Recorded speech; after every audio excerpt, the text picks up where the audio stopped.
Good evening and a warm welcome to another edition of the Cannon and Jonezy All Euro Show. We are now into the quarterfinal stages. Somehow England reached the quarterfinals. I'm not sure how, but they have. So we're going to kind of discuss that. We're going to discuss the rest of the second round games and look ahead to the quarterfinals. But before we do that, just want to give a warm welcome to my host or co-host, shall I say, Jonesy. How you doing, mate? Yeah, I'm okay, mate. Not too bad. A bit of sunburn on my forehead. But yeah, the kids' sports day today. I didn't partake in the dad's race. Can't do that. But yeah, all good. Hope you're well as well. Yeah, all good, mate. All good here. A very good evening to Ryan. How are you, mate? Have you recovered after Sunday? Yes, yeah. Just sort of getting myself mentally prepared for another 90 minutes or 120 minutes of BS on Saturday. So yeah, Saturday as well. Yeah, okay, yep. Yeah, get myself ready for all that. It also repeat basically. Rinse and repeat. A slight tweak, as we'll get into later. Yeah, absolutely. It was a draining 120 minutes on Sunday. I totally agree there, but somehow we got over the line. Good evening to our Irish friend Mark. How you doing, mate? Good week. Good. Yeah. Yourselves? Yeah, not bad, mate. Not bad. Good stuff. Looking forward to the weekend. That's just not working. you and me both. Yeah. Definitely. And a very good evening to our Albanian friend, Bess. How you doing, mate? Sadly, obviously, your side didn't make it out of the group stages, but overall, did you enjoy the experience? I'm not going to lie. We gave ourselves a good accountability of, how can I say this, of pride and emotion, of course, after scoring solely against Italy, then a draw against Croatia, narrow loss against Spain. For a small country like ours, I'm actually proud. For a tough group that we had, the group of death, there's no more can ask for, really. So we kind of left at least with our head high as fans of the football team as well. Can't say much. Just happy, enjoy. Bit of sadness, but that's life, you know. Yeah, no, I totally agree. I thought you done pretty well, all in all. The Spain game was a good highlight, weren't it? I thought you held yourself strongly against them, and when you see how well Spain are doing in this tournament, I think there's a lot to take out of obviously the experience there for you boys. So appreciate you guys. Sorry, say it again. No, I'm saying appreciate you guys nevertheless. So that's more than enough I could ask for. So yeah, still. Yeah, definitely. So we're gonna go and review the England game first and foremost this week. As it was obviously the big game over the weekend over this side of the shores, shall I say? Going in, just want to obviously have a bit of a chat before going into the lineup on Sunday. Going into the game, Jonesy, over the weekend, was you confident that we would kind of put the rights wrong or put the wrongs right, shall I say? Because we certainly didn't put anything right beforehand. So, was you kind of confident that going into that game that we'll show a good account of ourselves? No, not really. I think I predicted last week that it was going to go 1-1 extra time. I was almost right, but it wasn't penalties. But when I saw the lineup, it was just, other than Manu starting, coming into the squad, it was pretty much more the same, wasn't it? It was a rinse and repeat, from what we've seen so far. And it's just, it didn't fill me with confidence. There was nothing fresh. There was nothing new. I knew it was going to be a hard slug because Slovakia are the sort of team to dig in. They weren't going to make it easy for us. And, you know, we made it harder for ourselves. So, but this is what we're expecting at the moment as an England fan.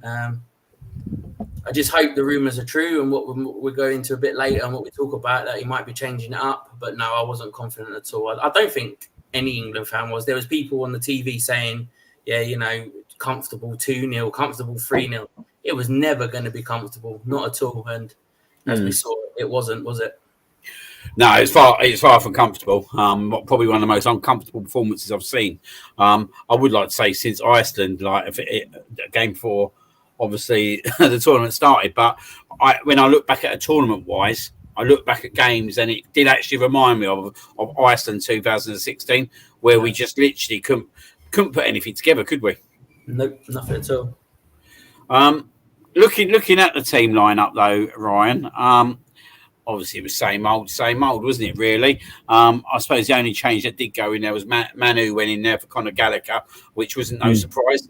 Was you surprised that he went with this lineup? Personally, I wasn't surprised he went with it, but I was annoyed that he went with it because my main aggravation was the fact that we've had a player in Phil Foden early in the week, or I think it's Tuesday, Wednesday, fly back to Manchester. They had to witness the birth of his bird child of his partner. 48 hours spent with her and family. Fly all the way back on Friday afternoon. Have half a training session, and then he's thrown in the starting lineup. For me, that spoke volumes of what he thinks of his squad depth. That he'd rather play someone who's done all that, who, by the way, is not a left winger anyway, still in a left wing position, who, by the way, again, hasn't been performing the best at left wing either. And as I say, I think that speaks volumes. That send bad vibes to the rest of the squad, the rest of the left wingers, that he doesn't trust them to do a job. Yeah, he's got away with one here, if we're being quite frankly and truly honest, didn't we? Like, he's been given the biggest chance that anyone's ever going to be given, because when you reviewed that 94 minutes before, obviously, Bellingham's piece of magic, it was absolute shambles, wasn't it? In terms of players just not being accountable for themselves, players seeming to argue all over the pitch about just different scenarios. I think the key one was obviously the goal. And it just seemed to me that there was a severe lack of belief in the team that they believe that they can go out and win a game. And for me, he needed to change it up. He needed to bring some personnel in, and he needed to change the fullbacks. And it was something Key spoke about prior to the game ahead, and he went with the same two. And I'm going to be totally honest, and I haven't changed my mind since Sunday, and I like to kind of get Mark's perspective on this one, because obviously being a bystander as such, I thought Cole Walker was absolutely horrific. Like, I would go that far to say it's one of the worst fullback performances I've seen from a player playing an England shirt. And if it weren't for Gray getting injured now, I would fully expect him not to be playing on Saturday, because I thought he was that bad, and I thought he was lucky to stay on just for the fact that Gareth Southgate wanted to shut the shop in the end and then just close the game down. But how did you see it? Yeah, very similar. I thought he was very poor. I think what we've got here is Southgate's afraid to make a big decision. That's why Foden played on Sunday. Basically, what you've got, Foden's a very good player. Is he a better 10 than Bellingham? No. Is he a better right winger than Saka? No. So he's just throwing him out on the left, where he doesn't play very often, just to get him into the team, instead of actually going, do you know what, Anthony Gordon's a better left winger than you, so I'm going to pick players in their best position and get them all in. Same with Walker. He's afraid to take him off because he's worried about the backlash possibly coming. If it doesn't work out, he's afraid to drop him. If it doesn't work out, he knows what's coming. I don't think you can manage an international team like that, being afraid of what's coming down the line. You have to have the balls to make the big decisions. As we see, and I know we'll come on to it later, it looks like he's changing up his formation for this weekend. But again, it looks a bit like a panic move in terms. He's trying to, again, get all his best players into the team. So he's going with 2 10s and a kind of box midfield team. You're picking both Bellingham and Foden as behind Kane. It was like, you've got here with this formation. I know you're ripping it up because it hasn't worked. It just smacks a bit, to me, a bit like panic. Like France have played terrible, but they won't change their whole setup this weekend against Portugal.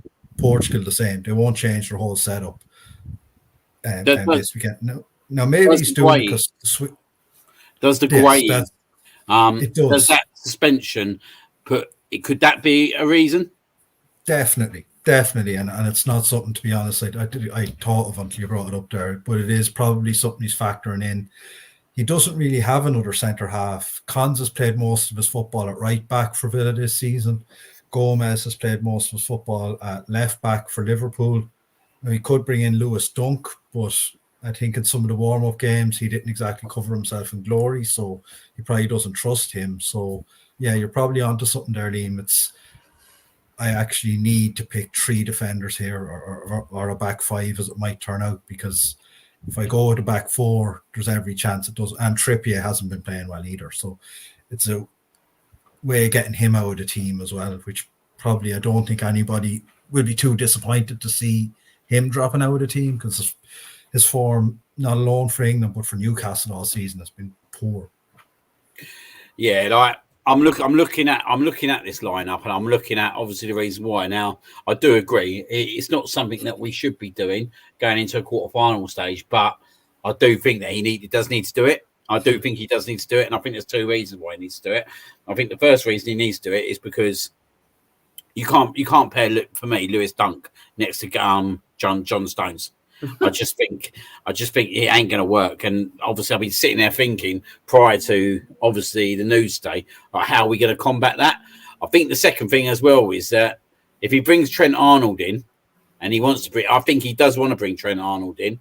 He knows without Gray there, he can't really afford to have him at centre back, at a flat back for right back. So I think it's probably the safest option for him, because, as we know, Switzerland have performed superbly well, haven't they, so far? They're gonna be well up for it. They've given an impressive performance against Italy, and I think we need to go in there. That's true. And I'm not sure if you saw them against Germany, Liam. They were very, very good against the Germans as well. Yeah, very good. Like, Germany scored in the last kick of the game to get a draw with that. So yeah, they've 2 very impressive performances. Impressive against Hungary in the first game. Okay, they weren't great against Scotland, but as you said, they have good form coming into this game, more so than England, definitely. And I think he knows that, and I think he knows if he goes with a flat back 4 with that defence he's got, I think he get ripped to shreds. I think it was seen in the first half, wasn't it? Especially for the goal. Like, even the midfielders, there's no tracking back at that point, and I think it's going to be interesting on Saturday how the kind of midfield lines up as well, if he does go with that flat back 3. But it'll be interesting to see how they kind of line up, because I thought personally, don't know about you, but I thought Declan had a pretty reasonable game. The only thing that did concern me, obviously, he just doesn't seem himself at the moment, does he? Like, as he's belief in an England shirt taking a bit of a battery, not in terms of performance, but more in terms of leadership. I don't know. It's just strange, isn't it? He's playing within himself. It's not what we've seen all season as Arsenal fans, is it? It's like a more muted performance from him. I don't know. Is that maybe the tactics? Is it the way it's set up? Can he express himself as much as he can? Arsenal, you just don't know what. You can't put your finger on it. But I kind of tend to agree with you. He doesn't look the same. Maybe he's tired. It's been a long old season, isn't it? So. Yeah. But I don't know. The amount of misplaced passes at the weekend, that was what got me. A simple 5-yard pass cannot be completed. And these guys are just doing it week in, out for fun. And they couldn't do it on the weekend, which was crazy. Yeah, no, the energy levels don't look to be the same as what they have all season. I don't know what the reason is. Southgate mentioned fitness a few weeks ago, all right? I don't believe that can be the case. For professional footballers, I just don't. So, no, I think it comes down to mindset. Personally, I think there is some issues in the camp. I do think there is some slight issues in the camp. What that is, I don't know. But what I can see on the pitch is that players that I look at as out being like leaders and not leading at the moment, and I find that quite surprising. And I just found the altercation with him when the goal went in with Pickford and then Walker and that just very strange. If I'm being totally honest with you, not something I see before, but when I see it after, I thought that's very strange the way it was. And I just don't think he seemed himself. But I thought he had a pretty reasonable game, to be honest. Like, let's be honest, no one can really put themselves in a crown of glory at the moment within that England squad, but. I think considering that he's having to play with a different centre midfield partner each week, that's probably not supporting him as well, because he doesn't know what's going to be next to him. And if we're being quite honest, he probably hasn't played many minutes with people like Conor Gallagher and Manu at any point during his England career. And we're now suddenly going, well, you know what? These are the players you've got to play again with. You haven't played again with them before, and we're going into a tournament with it. So I think that probably hasn't helped him as well. What's your thoughts on it, Bess? I love the player. I love the man. I love his mental state of mind. But for me personally, I do think there's something wrong. I echo you. Completely wrong with this England squad. Because yes, the goal was kind of cheap goal to concede. From England perspective, I did see the clip as well when he called the Slovenian coach the C word, the bold C word, which is not nice to see. So I'm not seeing Declan this angry. This not angry. Sorry, maybe it's the wrong word to use. It's not fair on him. He's had a long old bloody season. I think fatigue probably, mindset. We don't know in his personal life with his girlfriend. He won some emotions. For me personally, from what I see in Southgate's mindset, he's not one of those managers. How can I say this word? He doesn't G up his players when they need a little picking up to. Doesn't give that little lift the squad needs, which just sucks. Take the example of Arteta. We had a kind of like a temperamental good old season before last, and the players who found it difficult, or they picked them up. Same with last season when we had a bit of mini blip just after Christmas. He G'd everyone up. Somehow they just had that wonderful spell besides that loss with Vizino and just gave everyone a lift. For me, without obviously dwelling too much now, I feel like something is hurting him inside because I do see, as you said yourself, something in him does not feel right. Does not feel the same Declan we saw at Arsenal pull the string last season with that midfielder we had. I can say he from also in the game because I watched patching, on and off, so through patches, and I watched the highlights with keen interest.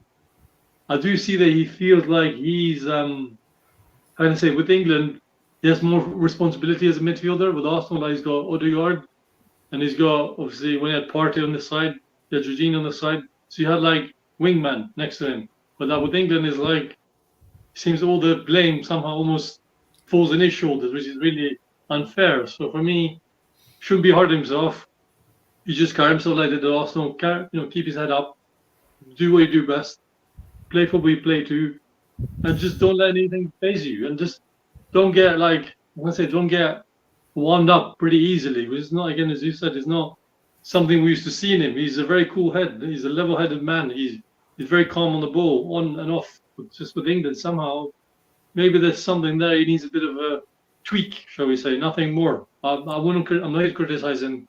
As I said earlier, I love him into bits, but a little tweaking would I think, give him a little lift that probably needs for this England setup.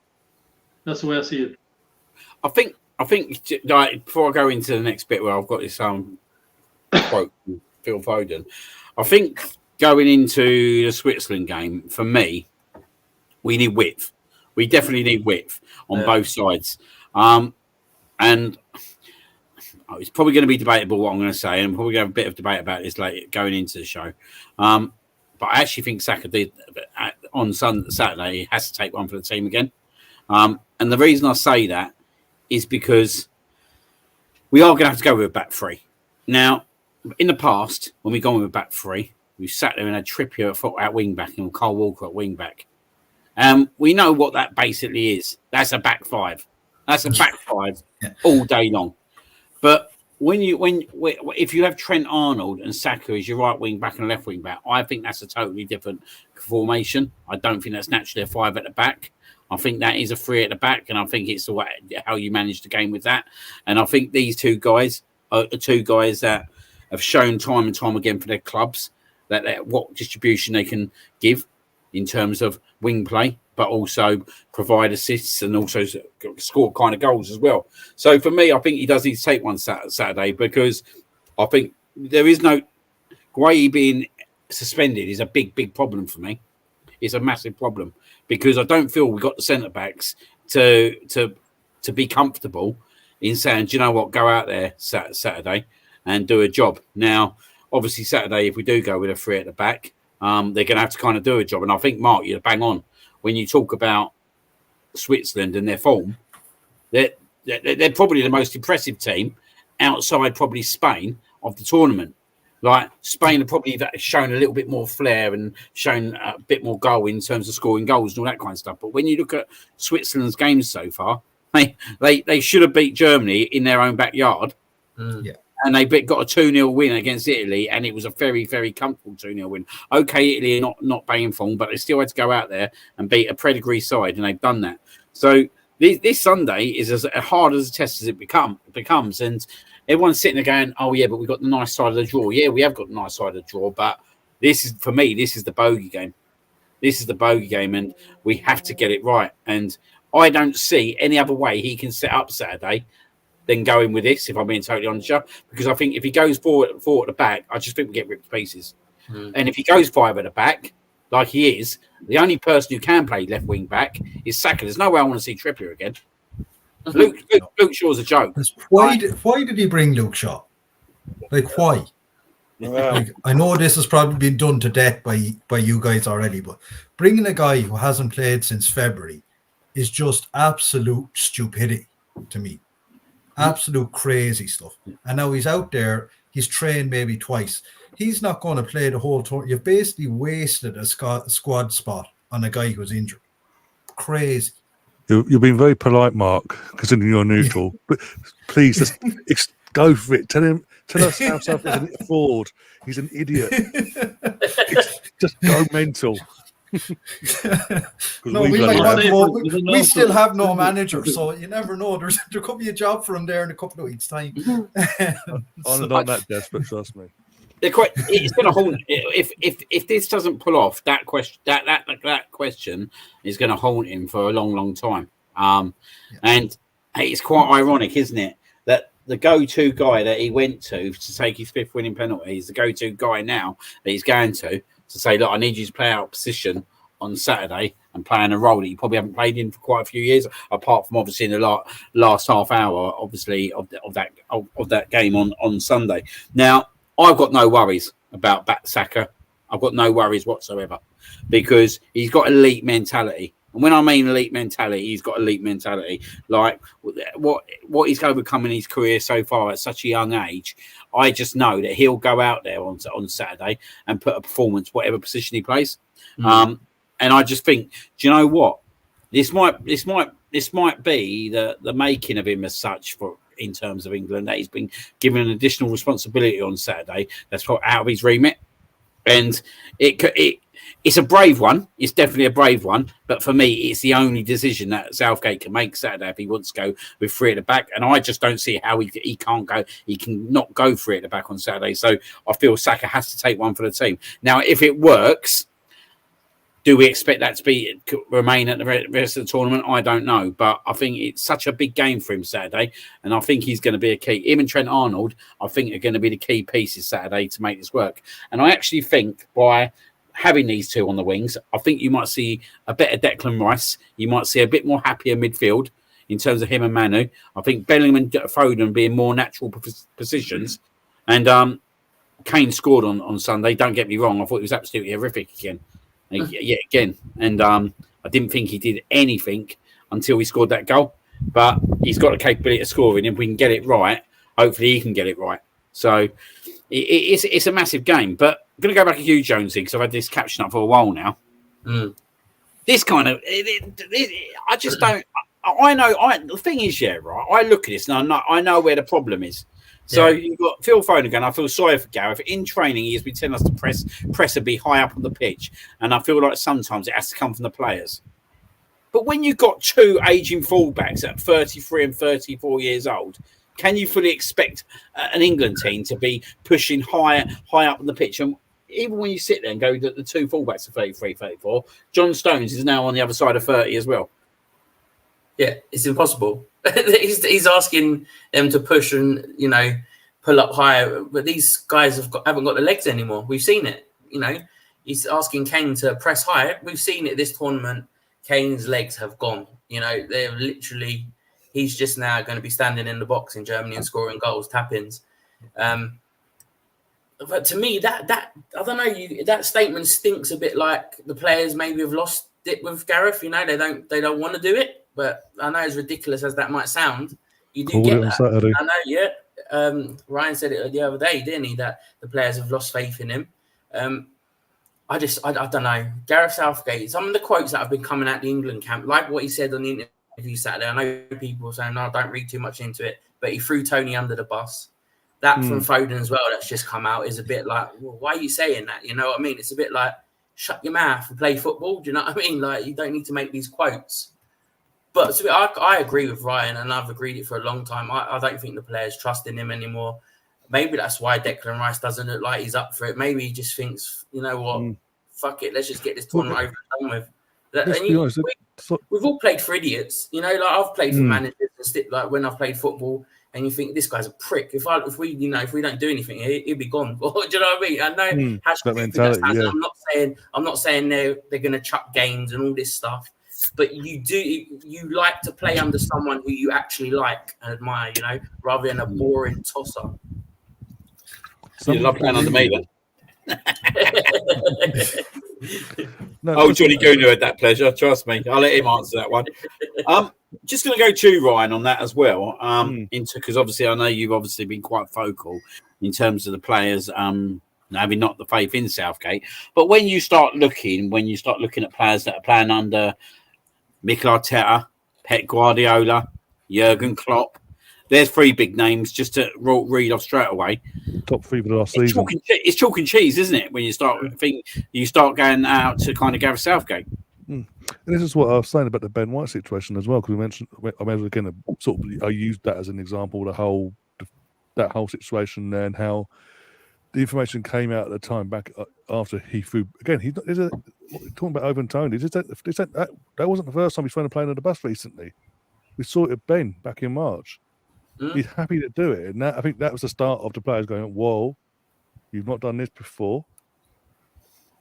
And then obviously it's been a snowball effect with everything else. We'll get into in a sec. But when information after he'd done that with Ben, information started coming out that basically Ben himself was like he didn't feel like he was being taught anything different to what he was learning under Arteta at Arsenal during that season when he had the World Cup in the middle of it and all that. And basically, if anything, he felt like it was what he was being told to do was a step back to what he's starting to become accustomed to at Arsenal at the time. And that all led to the fallout, the arguments, this, that, and the other. So you got to ask questions there, like, what is he? Is what I said in tongue in cheek on Saturday the Middlesbrough tactics of 08-09 when they got relegated? Is he actually? Are these tactics he used still being used? Is it? If that's the case, that's worrying. What is he? What is? I want to know what is he actually saying to these players? Because I think you said before, like back in March, April, certain players that are in this squad, Lewis Dunk was nowhere near this squad. How he's got in the squad, I don't know. Mark Gay, no one would have thought he'd be in the squad. Luke Shaw hadn't played for months. We thought he would have been dropped along with the likes of Rashford and all that because of injuries and all that. But he sort of made it up. He just made it up as he went along, and then obviously, you then fast forward to the night, 2 nights before the last warm-up game at Wembley with Iceland, when initially the final squad was meant to be announced the day after the Iceland game. And he started leaking out about Maddison, but he told his players, I'm going to pick you on Friday. You're playing and starting and all that, but no matter what, I'm not taking you. You could have an absolute storm where you could score a hat-trick, James, or Jack and all that,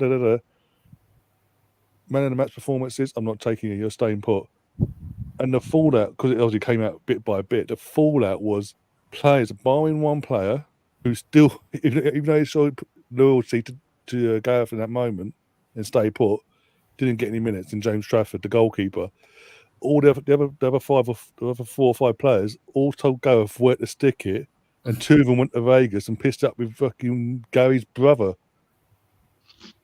What does that tell you? And then obviously you then start a tournament, you look at the performances, you start looking deep into it, and you look into them performances. We're now 4 performances in. You then look into it before the Iceland game. That's 5. Even Macedonia. Was it North Macedonia? The game before that? We won like 3-0 or whatever it was. But it wasn't a convincing performance. The performances have been coming since the World Cup, as I mentioned before. And I stand by. He should have gone after the last Euros, but he didn't. He definitely should have gone after the World Cup. But the FA bottled it. and told him, "You decide, Gareth. You've done so well. You decide." That to me rung true of when Wenger was here, and we was all here thinking his time's up. He needs to go now, but he kept getting new contracts near the end, and it took a while for the penny to drop for the owners and not with Arsenal. But it's you look at Declan. You mentioned about the Peps, the Klopps, and Arteta. Look at the players that we've got. Look at these players in the England squad. They're working week in, week out for most of the 12 months they're playing, but 9 to 10 months of a year, they're playing under the best managers in the world at their respective clubs with some of the best players in the world alongside them. Someone mentioned before, I think it was Bez or Mark mentioned about the Declan Rice thing, whereas I think it's spot on at the moment of England. He's meant to be the main man. He's got to do all the legwork, no matter what. In this tournament, we've had players. He started off playing alongside Trent, who's not. Again, you said he's not a midfielder. Yes, he's played there a couple of times under Klopp, but it's again against, with all due respect, minnow teams, lesser teams, where you could take the risk and see how it worked out, and have that extra person in the midfield where you could spray a ball 30-40 yards to the wingers and all that at Liverpool. You can't do that with England. It doesn't work. If you've seen, he's gone from having that for 2 halves a game. In the second half of 2 games, he had Conor Gallagher. Again, not the standard of what he's used to.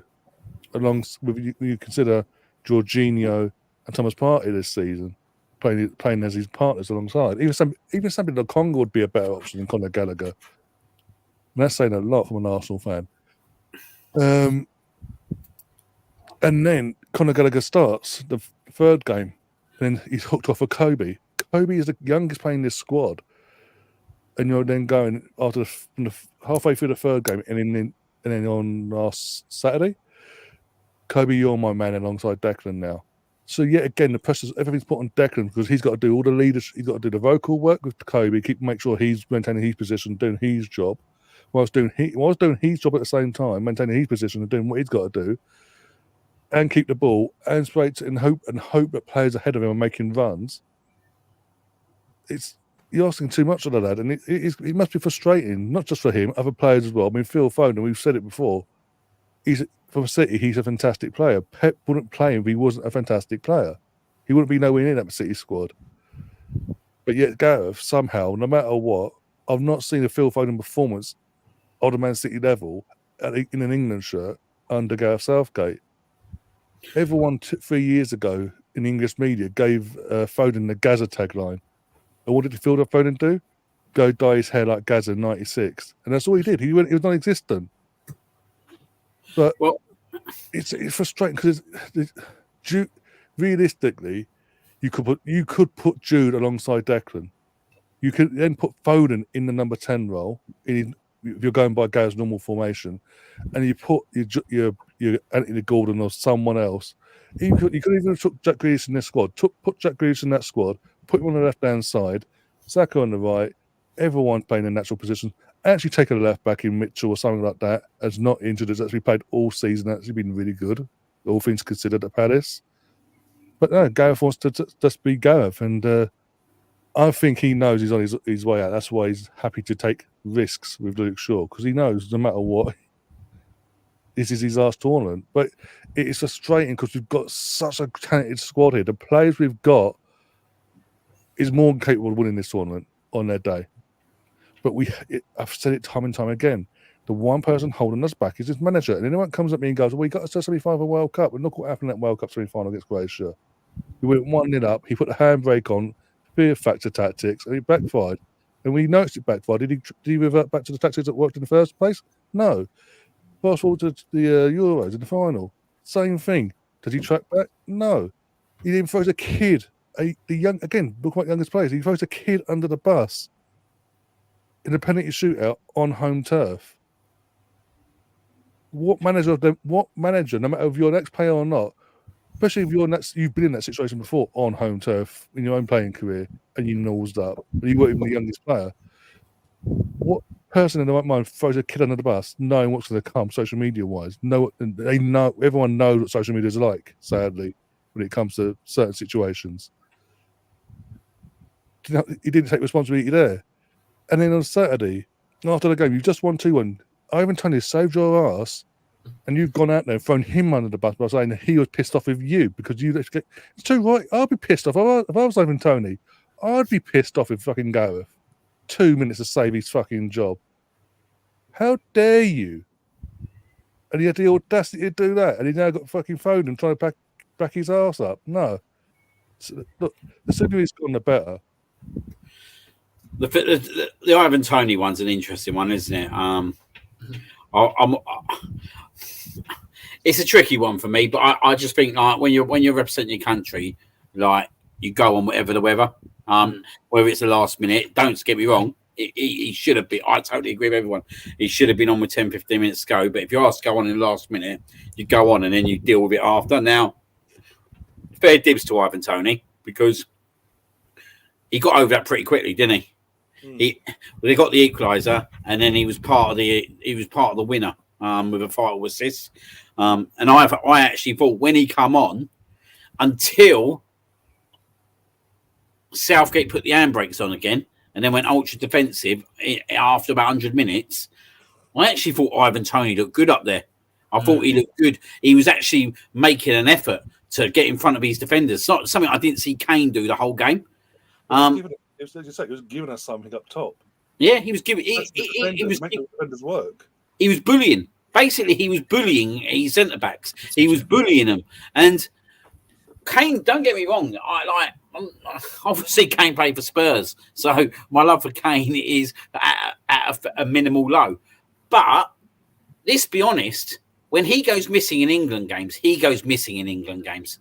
Yeah, and when he does go missing. He's not the kind of player to kind of ruffle up the opposition. Do you know what I mean? And when Ivan Toney come on, I see it straight away. He was ruffling centre-backs up. He was aiming to get in front of them, whatever accountability it took. And that's what we needed, and that's what you need. And do you know what? Yeah, right. Like for me, this Saturday, the two players that I'm looking at that need to turn up with big performances for me is Phil Foden and Harry Kane. Yeah. I know Bellingham's not played great in this tournament, but you know what? I thought he had a reasonable first game. I thought he played pretty well in the first game. It hasn't gone right for him, but you know what? When you needed someone to bow your ass out, that was an incredible strike in the 95th minute, and he's done that time and time again for England. He's done it against Belgium. He's done it for Real Madrid time and time again. The bloke's got the capability to do this. He's already produced it. He's already got England out of situations. Yeah, Phil Foden needs a big performance. Like Saturday, I'm thinking, Phil, if you're getting given this position on Saturday, which I think is his best position, you need to produce this Saturday because your performances for England have been very minimal, to say at the least. And for such a player who has performed so well in the Premier League, and if I'm being totally honest, rightly so, potentially at the end of the day, he got Player of the Year because Man City got over the line, and I think he massively carried them over the line during last season. And I think rightly so, at the end of the day, that he probably got that. But I don't see any of that, Phil Foden, for England. And that's the difference in management, isn't it? That I think Phil Foden knows he can do that with Gareth Southgate, and he's not really going to get bollocked. He's not really going to get rollicked. He's not going to be given it. If he does that for Pep Guardiola, Pep's going to embarrass you on the football pitch, mate. You're not coming off the football pitch. Pep's going to get to you before you even got off that pitch. He's going to get you before you got off that pitch. He's going to give it to you, and he'll give it to you in front of the opposition. He'll give it to you in front of your fans. He'll give it to you in front of your players. And there's that fear factor, and that's what drives this player forward. We're not seeing that whatsoever, and I think for me, he needs a big performance Saturday, and rightly so. In terms of obviously the formation and the tactical side, Gav's not at that level. Steve Holland's not at that level. Like if England are going to go far now, for me, it's going to be because of the players. The players within themselves are going to get over the line. Not going to, even if England win this tournament. Like for me, Gareth Southgate got it all wrong. Gareth Southgate, for me, he's had it all wrong since the third minute of the Euro final in 2021. Ever since that moment, he's had it all wrong. He had it wrong in that game. He put up the right. He went ultra negative, and was the whole reason why the Italians got back into it. He put the wrong penalty kick takers in, which really surprised me, considering he went through that situation as a youngster himself. And the form for England ever since then has not been good. Hungary last year, absolutely embarrassed, absolutely ripped to pieces. Do you know what I mean? There's been other games. Iceland this year, absolutely embarrassing, and the performances stem through. Now, if he changes the tactics and it responds, fair play to him. But at the end of the day, for me, it's not good enough to be in this job nearly 8 years now and have no style of play, and we have no style of play as a nation. I don't think it's acceptable.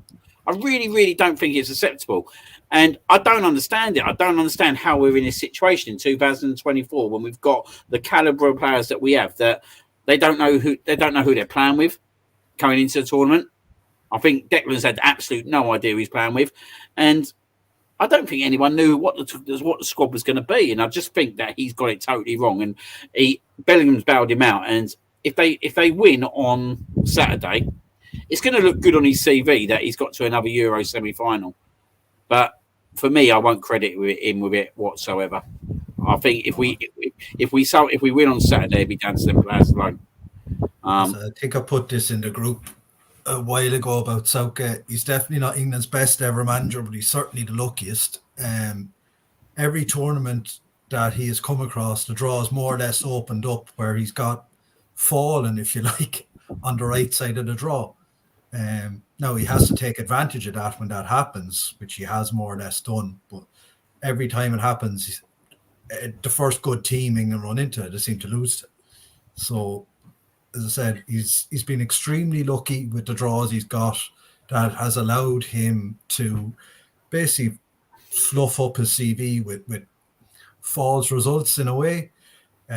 Like you look back to the World Cup in 2016, the two knockout wins were against Colombia on penalties and Sweden, then lost to Croatia. In the Euros, great win against Germany at Wembley, but Muller went through it 1-0, could have made it 1-1, and then it could have been totally different. Then they beat Ukraine, then they beat Denmark after extra time, and in the World Cup they beat Senegal before going out to France. So there's not a signature win in a knockout game on his CV yet.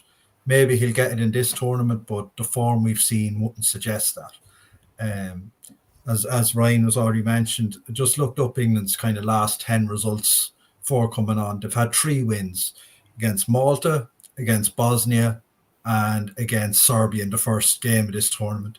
Slovakia, obviously, they won, but it went extra time. So that was a draw after 90 minutes. So their form over, and it's not 2 or 3, their form over 10 games is not fantastic. And some of the draws, North Macedonia, Denmark, Slovakia, Slovenia, and a draw with Belgium as well, where I think they scored in the last minute to make that a draw. So their form basically this season, if you like, which is the 10 games, isn't good. But again, look, he only needs to get 3 performances and they could be champions, but we haven't seen any evidence that that's going to come. No, I totally agree with you. I think like you say, them previous 10 games don't stem any confidence whatsoever. And when you start just looking one other point, you said Phil Foden deserved player of the year. Totally disagree. Rodri was the best player in the Premier League last season, and he didn't even get nominated, which was an absolute joke. But that's neither here nor there. That's because he's a scumbag. That's because he's a scumbag. No, but that's true. Take out Odegaard, so I'm not having none of it, mate. I'm not having none of it. I don't forget his tackle he did on Odegaard for Norway versus Spain.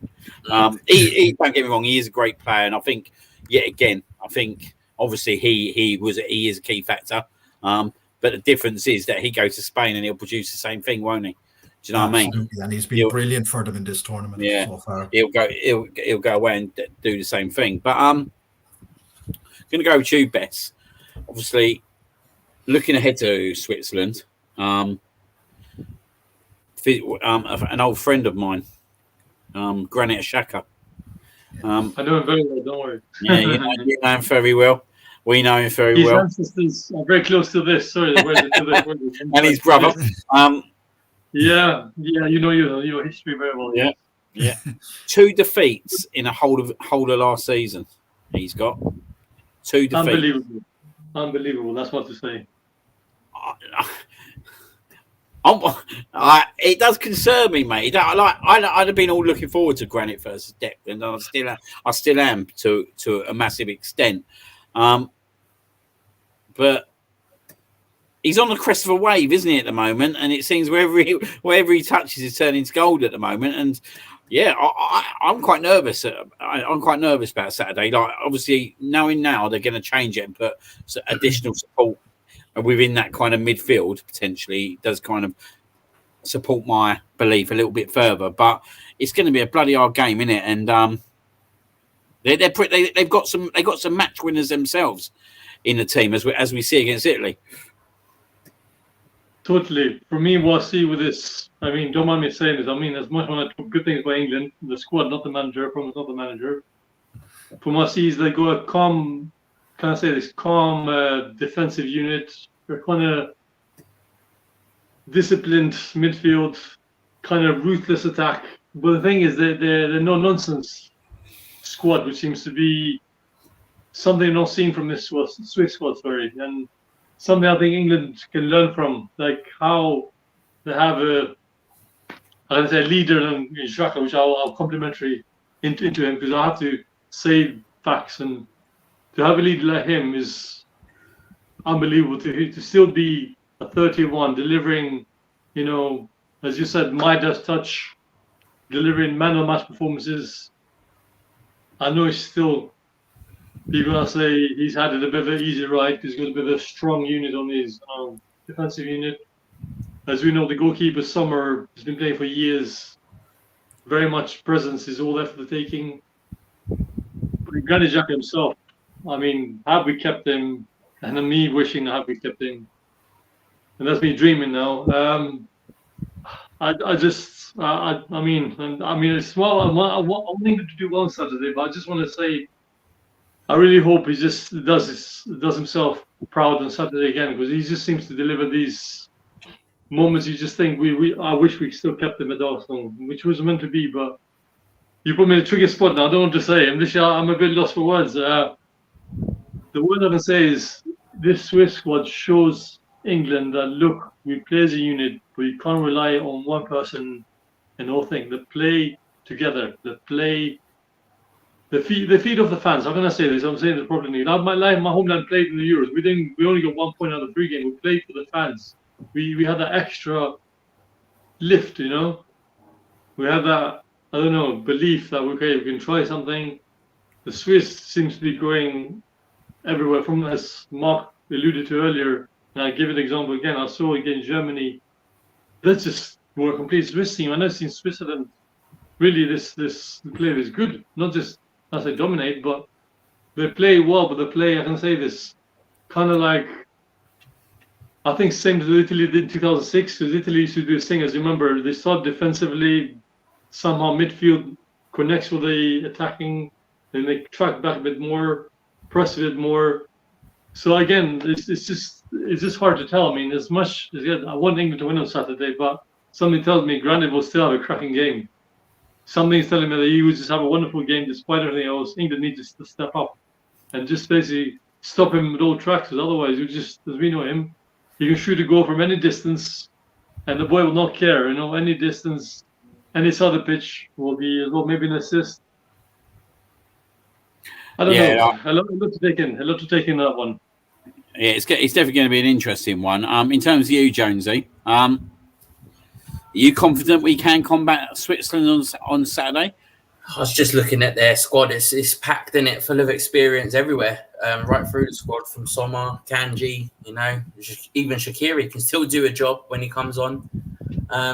It's going to be tough. It's the toughest game so far. That's no word of a lie, because obviously it's a quarterfinals game anyway. But if there's one team that could put us to the sword and show how weak we've been in this tournament, it's Switzerland.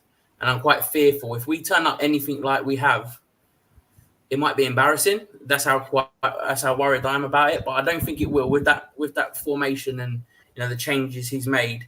One thing they've lacked and they've looked weak is in the wide areas. And if, like you say, we can keep Saka and Trent really hugging them sidelines and keep them wide and not so narrow in the middle, we could have a chance, especially with the crossing we put in as well. don't know. It's a Saturday is a tough one. I couldn't give you any sort of prediction, but yeah. Oh, you will at the end of the game. Yeah, probably. You ain't got a right at this moment, I'll have to think about it a bit more. But yeah, it's going to be tough. Do I think we win? We'll see later when I predict it. Yeah. Stay tuned, everyone.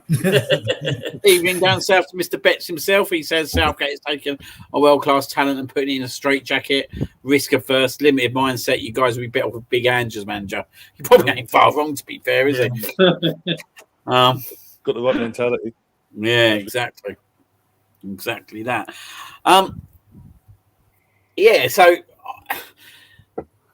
pretty much in a nutshell, obviously we're all agreeing that England have been absolutely dire. I'm not going to use the word I was going to use because I don't think it's acceptable to say that word. Watershed. Yeah, exactly. Well, we are past it, but I'm going to behave myself. England have been pretty dire, but I think the thing with this England team is that you know the talent they have got, so you know there is that piece that they could turn up. Just as I said before, it ain't gonna. What they were trying, it was not going to work. It was not going to work with it. In my opinion, the problem stems from the fullbacks, and now they're going to take the fullbacks out of it. I'm more confident in terms of what we'll see going forward, and I think if we can get Trent and Saka in the right areas, I think Kane could probably profit a lot out of that. And I think like even the likes of Bellingham and Foden may be able to produce a lot more than what they'll be able to produce. But it is do or die. It is do or die on Saturday. I actually think that this game is probably the hardest one in the semi-final. We'll go into obviously the other opponents in a minute, but I think Switzerland are at a bit of a different level to the Netherlands and Turkey at the moment, and I think if we can get over this barrier, I think it will set us up nicely going into the semi-finals. But it is going to be an interesting game. So before we go into that, we are gonna obviously look at everyone else that obviously played over the second round period, because obviously there were 7 other games to kind of discuss. So let's have a look. Obviously, the top game we'll look at first, Spain versus Georgia. Georgia gave themselves a pretty good account of themselves, didn't they, guys? Overall, in this tournament, I think they were a breath of fresh air. But I think Spain showed their class. Georgia put in a fright early doors, but yeah, I thought Spain looked really, really good. Nico Williams, very exciting player. He's definitely someone I'd be interested in bringing to the Emirates. I think it's a massive game. Spain's next game, isn't it? Who they got next game? Have they got Germany? I actually think at the moment I actually fancy Spain. Do you know that? Weird thing for me to say because they're Germany are favourites. I just think Spain can exploit Germany, and I don't think Germany. I weren't really overly impressed with them against Denmark. I thought there were factors of that game where they got away with certain stuff, and they had a massive bit of the rub of the green as well, didn't they? In terms of change in about a minute. Yeah, this exactly. Low goal one end and a penalty the far end within about 60 or 90 seconds of each other. Yeah, it was incredible game, really. But yeah, I'm gonna go to you first, including a rain delay. Sorry. Had everything, including a rain delay. Yeah, even had that, didn't it? Massive storm there. But yeah, Spain, Georgia, Jonesy. Any surprises with you that end of the result 4-1? No, I mean, like you say, Georgia took the lead, didn't they? It was an own goal, so but they couldn't do what they did against Portugal, sort of thing, and hold out. Spain were just battering them to pieces. I don't know if any of you guys really watched it, but yeah. Even the goal come a bit against the run of play. But yeah, Spain just took control. Rodri got him back into it as he comes up with big goals all the time, didn't he? And then Spain literally just nullified them and they just put them in a chokehold, really. As much as Georgia fighted, they succumbed to Spain's pressure. But yeah, Spain look very, very dangerous. And I actually thought that when the result played out, I thought Albert Tom predicted a 4-1 Spain on air. So yeah, should have put a bet on that one, mate. I reckon you won a nice little bit of money if you had done that. Snooze, you lose. Right, going to the next game. Germany, Denmark, as we've just said, obviously, as Mark said, had everything to it, including a storm. This talk firstly, rightly, of what we should be talking about, which is the football and not the British officials. Was you impressed with Germany? I think that says it all, really. I mean, they had a good opening night against Scotland, as you'd expect, with all due respect. Sorry to those any Scots watching, but since then they've been pretty much meh, really. Because I know they're the host nation, maybe a bit of nerves involved, maybe. But even then, it's the talent they have. They've got some amazing talent, and it's just I don't know if they're holding back as they're sort of trying to take it game by game. But if they play like they have done for most of this tournament in terms of performance overall, Spain will see it out. But I reckon penalties. If it goes pens, I think only one winner. I think there's only one winner. Don't we all know that? Don't we all know that? And just on we can't not discuss the British officials, can we? Johan Anderson. That was an awful minute for him, weren't it? And a goal disallowed, and then that penalty decision. Yeah, This stick-ometer thing has got to be the most stupidest thing I've ever seen. They need a stick-ometer now to see if it's hit his arm. As a ball. It's ridiculous. What if it does hit his arm and it is accidental? Does the stick-ometer still make it a penalty? Do you know what I mean? It's just the handball rule is crazy. You know, the best handball though is still Thierry Henry's against Ireland. Sorry, Mark. Yeah. Never handball. Never. Where's the tick-ometer that day? Never handball. Yeah. I blame Gallas for that, not Henry, to be honest. Yeah, he should have kicked it over the bar. Yeah. Thank you. This is the thing with the stick-ometer thing, though. That did not really make clear in this tournament. Even the VAR official they have on ITV doesn't really know the answer to that, Jonesy, in terms of, if it hits a hand, it's like, well, okay, he's hit the hand, we can see it's hit the hand, but do you then determine if it's accidental, or just because it's hit the hand, you're just going to give it anyway? Yeah. They've not really laid that law out at all, really. It's just, we have this tech, we're going to test it out and see what happens. I think a bit more clarity needs to be done there because, I mean, it's a bit of a S show, so we say. We're being polite and family orientated here. I mean, you got to be gutted for the lad, but that's what happens. That's when it's against you, it's against you, and that was the difference in the night, really, because up till the penalty and Havertz goes ahead and scores, there wasn't much between. From what I can make out, there wasn't much between the two. It was pretty much 50-50. You could have gone either way up to that point. It's only when they obviously Germany got the lead, Denmark were fully deflated, and Germany saw the game out in the end. And this is why I say I think they need to be more on it and be more like they were on opening night. Otherwise, they could be in trouble on tomorrow night, or this time tomorrow they could be out. Yeah, it's definitely gonna be an interesting game like that one tomorrow night. One that I'm really absolutely buzzing to watch, to be honest.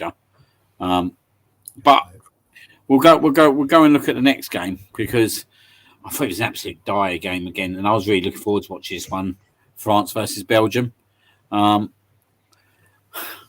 interesting, isn't it? Because the French have turned up and absolutely bored their way into the quarterfinals, which, let's be honest, no one here would have absolutely thought at the start of the tournament.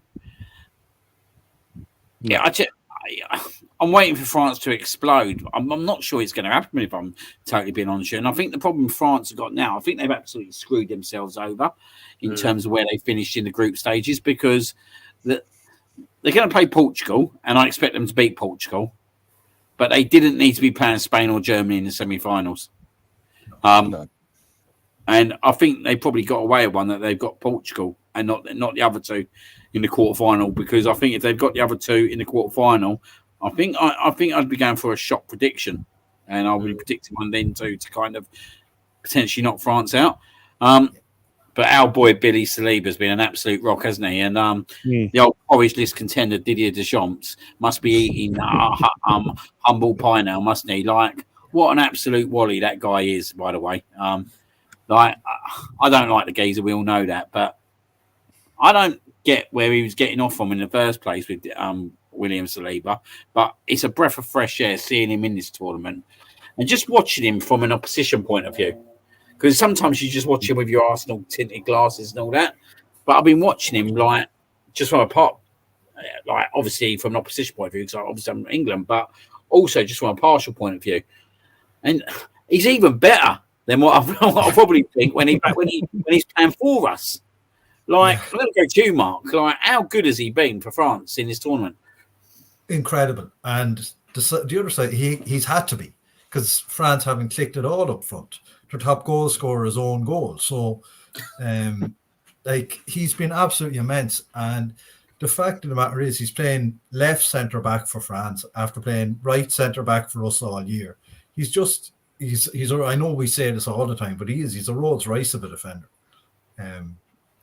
Like, he's been the outstanding player for France and probably the outstanding player at the tournament from a defensive point of view, and none of the attackers have really turned up yet. So he's probably the main reason France have gotten as far as they have. Like, the only goal they have, in fairness to them defensively, the only goal they have conceded was the penalty to Poland, which Upamecano gave away, which he has a tendency to do, as Real Madrid are very thankful for him in the semi-final Champions League. So, but yeah, Saliba has just been incredible in the games I've seen France play. I haven't been entertained, as you've already said, Liam. I haven't been entertained watching any of the French games, but they're still there, but they've plodded along rather than steamrolled anyone. The concern is as well, in it, Mark, at any given time, Mbappe will turn up and make his name in the tournament. Well, of course, and he's the face of the tournament, I suppose, still, so long as he's still there. So yeah, if he turns up and if he delivers, you can't count them out until they're knocked out, you know. Yeah, no, absolutely. Just go to about Belgium. Go to you, Bess, on Belgium. Pretty miserable tournament for them, all in all. Obviously discontent with the fans. Kevin De Bruyne didn't seem happy. It did interest me when I watched Kevin De Bruyne the other day, and I thought, do you know what? This is a bit of humble pie for you as well, because the amount of times Man City bully teams and submit teams, Kevin De Bruyne was having to sit in defensive positions, and I just thought, you're not used to this, are you, mate? Can I just say, though, I love Kevin De Bruyne as a player and as a person. For him, as you say yourself, play for City. Sorry to say this, I know he's been through up and down. Chelsea kind of ditched him, went to Wolfsburg, City signed him. So the last 5-6 years, when they've been a bit, let's say, up in the rise, now come to this country, he's like a bit of humble pie, back down to earth. I really just grinned. I do love the player, but at the same time, I just felt like, mate, this week, and I get you play for the country. There's simply be. I won't say love France, but I do support both France. But for Belgium, I do feel that bar has been set a bit too high. You know, I do feel like I can see why even a certain Courtois turned his back on his country. They simply be they're a nation. I say this to you guys as a European man, and obviously now I'm a British man. I just feel like you raise a country like Belgium so high, you think this is a generational thing, and all of a sudden they crumble. And now it backfires, and you see like Kevin, now he's like going all miserable. Oh, the fan didn't back us up, all that booed us. I feel like, man, you play for a team who basically had it all, barring those 115 charges is still lingering in his head. God knows what happened next 2 years. But at the same time, me as a football fan, as I see it, I just feel like, for one, that striker unit, besides Lukaku, for me, it just looked deadwood. The midfield is on and off. When I see defense, I just think straight away Tottenham in my head, you know, because some of the squad is in. From that defense is all Tottenham. I'm not here gonna play, you know, anything out of it. The goalkeeper as well doesn't seem to have that. How can I say this positioning the goalkeeper has from Arsenal? Because like it's like a Belgian team. I just don't want to see play football. But I'll say one thing outside Belgium comment. Since Saliba carries Arsenal form they kept throughout the season, to play this for France, I'm just overjoyed to see the man still carry himself like a champion. He still carries that presence. Surely the Belgian people can see that, and they still could not get past it. So, like, sucks to be you, Belgium. Sorry, guys. You know, it's certainly they've been tagged in there as well with the golden generation, and they have had a good generation of talent. And they're probably kind of flattered to deceive as well. I think it's an interesting one with Kevin De Bruyne now. And I'm going to put a debatable one out there. Don't know what you guys think. Would Man City probably, if there was a time to cash in on him, would it probably be right? Could it be a good time now? Are we seeing Kevin De Bruyne getting to a part of his career? And there's been a lot of talk himself about leaving Man City. Do you think the hunger might be losing itself a little bit, considering what he's done there? I think so. I think the hunger and the fitness. I think there's an offer already coming from a Saudi club that's been highly rumoured that City are looking at.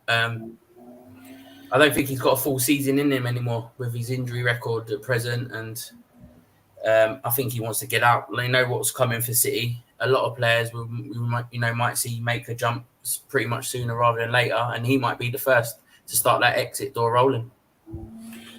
It is an interesting one, isn't it? Because I don't know. I'm just seeing a bit of a. I don't want to say tired, but I don't see the same Kevin De Bruyne as. His eyes are not the same in terms of looking at the game as what it once used to be.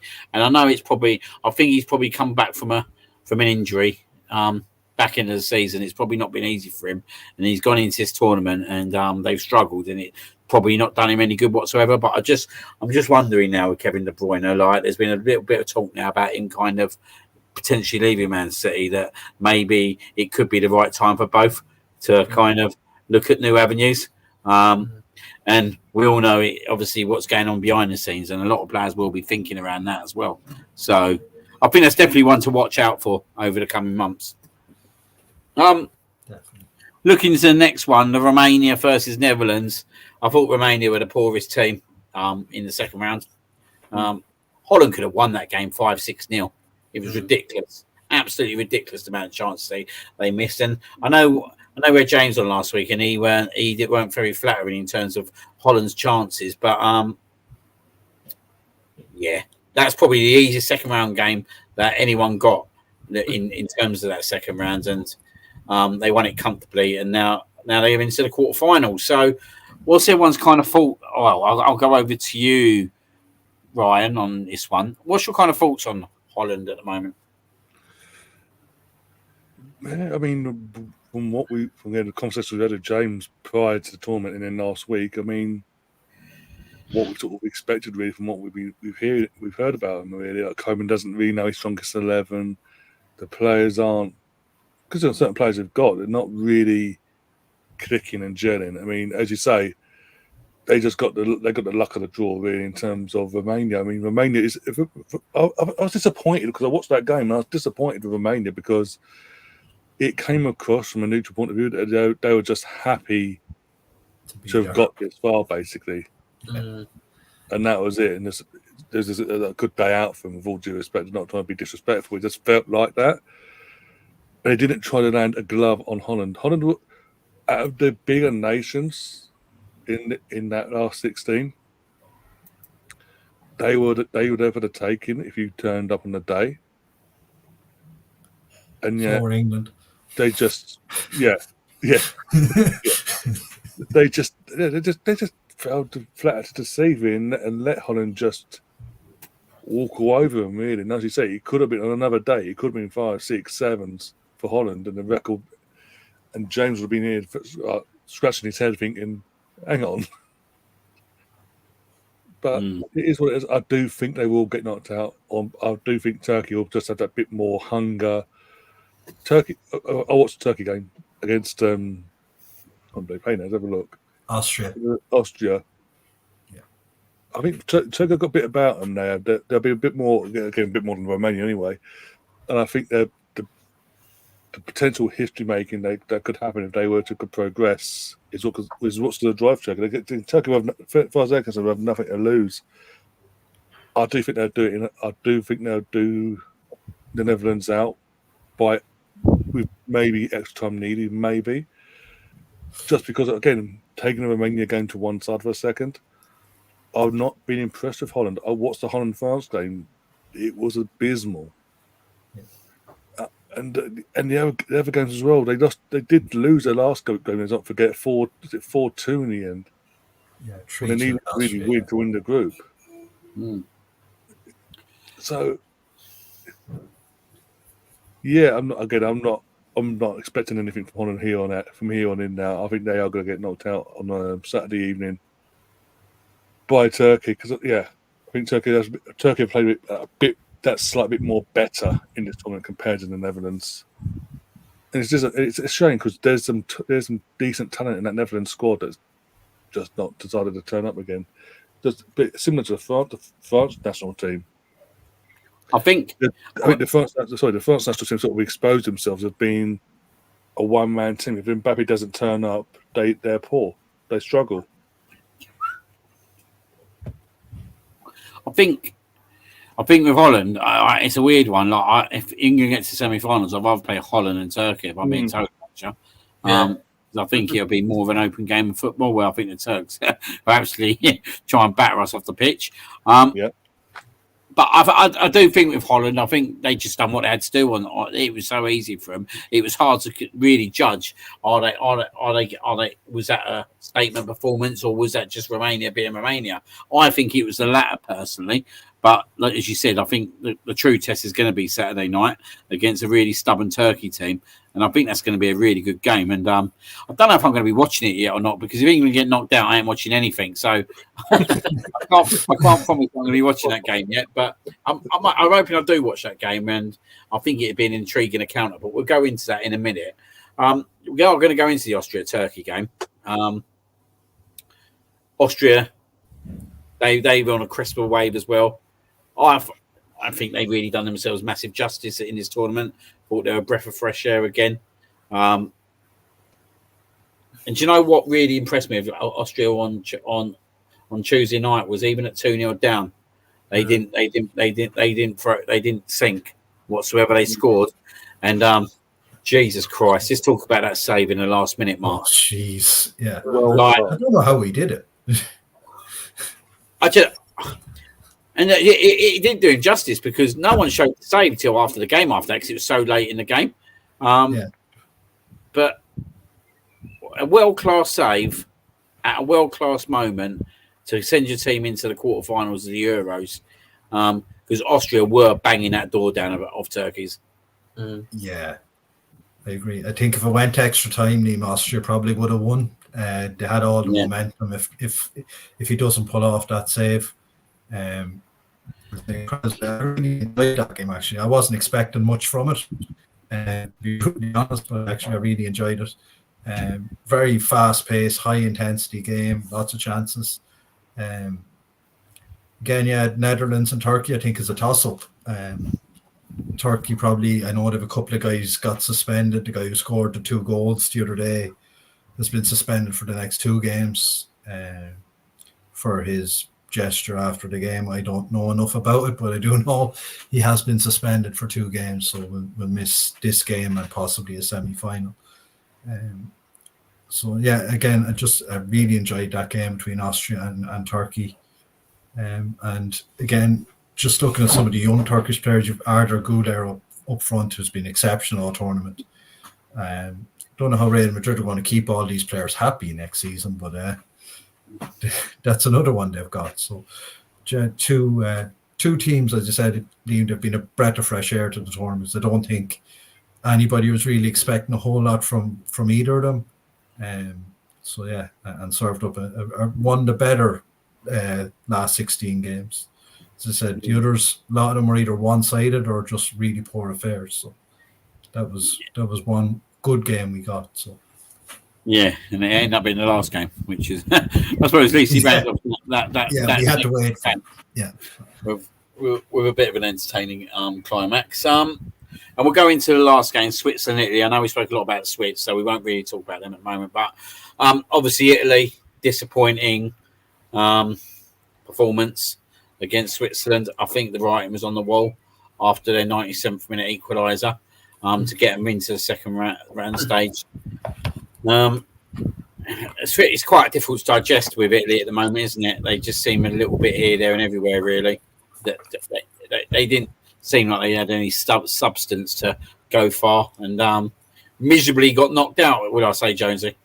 Yeah, it was just like they were kind of there to make up the numbers. The groups, weren't they? They don't really have much about them, to be fair, Italy at the moment. Good individual. There's a few pockets of individual players which are pretty good, but it looks like Italy are just. They need to, develop through some younger talent. I mean, the lad up front who used to play for West Ham was shocking all tournaments. Skamaka, whatever his name is, but then he was actually okay for them in, the Europa Conference League for Atlanta. So, don't know what it is with Italy. They've got the players now that they need to retire and bring in through a whole new set of young crop of these boys to play for them. I don't see Italy doing much for the next few tournaments, to be fair. They've got a bit of catching up to do. The other sort of teams are well in front of them development-wise. I think half the problem wasn't it, even when they won the Euros 2021, that there were a lot of old campaigners in there still, weren't there? I question, obviously they didn't play Jorginho on Saturday, did they? No. But really, should they be relying on him on his age? I'm not totally sure either. It does seem that they need to kind of stem a new wave, and I totally agree with you. I think, especially over the next 2 to 4 years, I think it's going to be about a rebuild of Italy. Let's be honest, I don't think no one expected them going into Euro 2021 they'd win it, and they won it, which I think was an absolute shock at the time when you looked at the start of the tournament. But I think now, no one expected Italy to do anything, if we're being totally honest. I think the problem with Italy at the moment is that you just think of Italy by name. You think, oh, shit, don't want Italy because we never beat them in a knockout game. But I think when I look at it overall, I think I'd definitely rather had Italy than Switzerland in the quarterfinals at the moment. 100%. So let's look at the semi-quarterfinals, and we'll go do the score predictions while we do this. So Spain versus Germany, obviously, for me, that's the tie of the round. Just unbelievable game with two of the top teams in this tournament who have performed. I think Spain have been at a different level. I think they've kind of surprised me. But there is a question mark over Spain still when it gets this part of the tournament. Against an efficient team like Germany, can they play their way around them? That's a big question mark for me at the moment. I'm not sure whether they will answer or not. I don't know where this one's going to go. So I'm going to go to you on this one, Bess. Where do you see this game being won and lost? What can I say? I think if you talk about Spain, they play beautiful football. They can tear everyone apart. It's a tough one. It really is a tough one. But the thing will guarantee is it will not be a boring game as such. But for me, Spain might just pip it by the odd goal. I've got a feeling there's going to be lots of goals, but Spain might just somehow pull out the bag, knowing that midfield is, I don't know, another level of nothing against Germany personally, but I just feel Spain's got more depth of, I'm going to say this, they're tackled well, but the way they press you, the way they come at you is so, the same with Albania, the example of my country, you saw first half they were out of everywhere, second half we just turn up. We gave him a little game. Sadly, Raya was in goal, even though I couldn't celebrate much of his saves. I know Raya won't play tomorrow, sadly, but for me, Spain will just edge it. We'll just edge it just by the odd goal. Maybe it's a high-scoring game, which might happen. So maybe 3-2 Spain, I'm guessing. Cool. Over to you, Mark. What do you think the score will be? I'll go 2-1 Germany. Just think home advantage might be enough, might be worth something here in this type of game. And I don't think we've seen Spain's back four tested yet. When you look at Cucurella was nothing special for Chelsea this season. Laporte's been playing in Saudi. The other guy, the other centre half, I can't remember his name, but he scored an own goal the other night. And then Carvajal's getting on in age. So I think if Germany don't let themselves get boxed in. Don't let Spain dominate the ball. They will get chances. Now, they'll have to be more clinical than they were against Denmark. As Havertz could have had a hat-trick very easily against Denmark. So if they can get put Spain on the back foot, I think Germany might just be able to nick it 2-1, as I said. But as Bez said, it's going to be very, very tight. I don't see either team running away with this game. Cool. Over to you, Jonesy. What are you going for? 2-2 Germany on penalties. And Ryan? Same as Jones, 2-2 penalties, Germany. I don't know where to go with this one. Defense. I'm gonna stick my neck on the line. I'm gonna go 2-1 Spain. I've got a feeling Spain might get to the final. I think they've been really impressive at the moment. I think if they get over Germany, let's be honest, Germany and Spain, and it must be frothing. They're looking at England's side of the draw and think they've been absolute shite. And look at who they're drawing up against, and we got to play each other and then play France in the semis. So it's hard to predict actually who gets to the final, but I just think Spain have been really, really good. But there is that question mark still when they come up against a team that can stick it to them. Have they got the balls? But I think with Rodri in the team, I think they have. So I'm going to go 2-1 Spain. Next game, Portugal versus France. I think this is a farewell game, but I'll go first on this one. I think this is the end of Ronaldo after this game. I think Portugal got a really good team, but I don't think Ronaldo should be up front. I think, but do you know what summed it up for me the other night? That he was too desperate to score. Yeah, that was. There's desperate and there's fucking desperate, and he was fucking desperate, and it all looks good, yeah, right. But for me, he's holding that team back. He's 39. What's he, 38, 39? Is he 39? 39, 40 this year. Yeah. Like, don't get me wrong. He's incredible. He's unbelievable what he's done. He's unbelievable he's still playing. It's unbelievable what he still produces. But in my eyes, yeah, right, he's holding this team back. And I think because of that, I don't think they'll go through. And I think they need to win this game. I think they need to do it without Ronaldo, controversially. So I'm going to go 2-0 France. Jonesy? Yeah, I agree. Ronaldo, that was the Ronaldo show the other night, weren't it? It's just taking everything away from the rest of the Portugal team. But yeah, I'm going to go 3-1 France. Ryan? 3-0 France. And in terms of that Ronaldo situation, all that, what that told me there and then, because, yeah, he missed a penalty, he's disappointed, but the way he reacted as if they'd gone out on that penalty, that was it, done. I couldn't believe it. No, that song, it's all about you. It's all about you. We've changed the lyrics slightly. It's like, it's all about me. It's just so pathetic. It's so pathetic. But they knew this 2 tournaments ago. They knew this in the last tournament of the World Cup, Ryan. They took him out. But again, it's his ego's got the better of him again. Because because of his career he's had, he believes he is the be-all and end-all. Bruno should be taking that penalty. Yeah. I think him coming off in 2016's final and not having the impact he wanted in that final. Yeah. I think I said that in the group the other night. Yeah, that's the problem. That's the problem. Like, he's got the medal, but it wasn't about him, was it?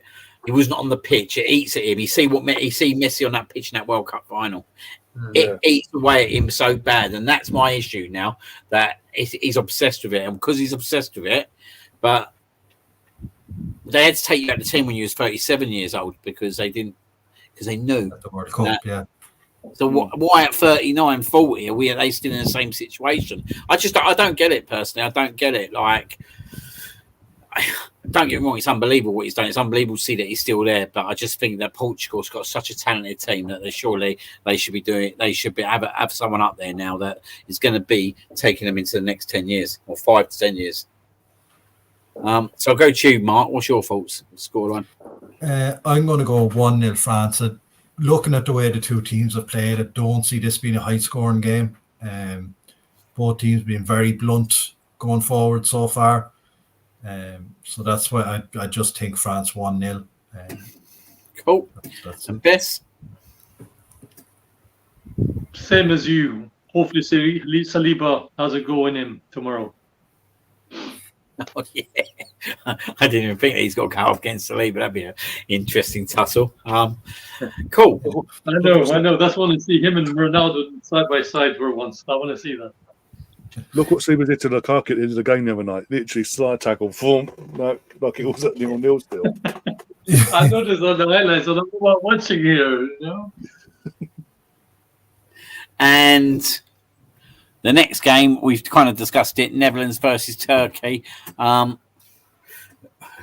Could be opponents of England's in the semi-final of England get through. I'm going to go to you first, Bess, on this one. What are you going for, mate? I think we've lost Bess, have we? Have we lost Bess? Well, knowing Turkey's there, or am I here? Hello? It's still Yeah. okay, it's all good. Hello? Yeah, we can hear you. I'm still here. Good. I'll do myself. Yeah, so I was just saying that I'm really finding it unpredictable. So I know Turkey will miss that defender got banned. I want to do the celebration. I know it's controversial. I want to do a little funny one, but not now.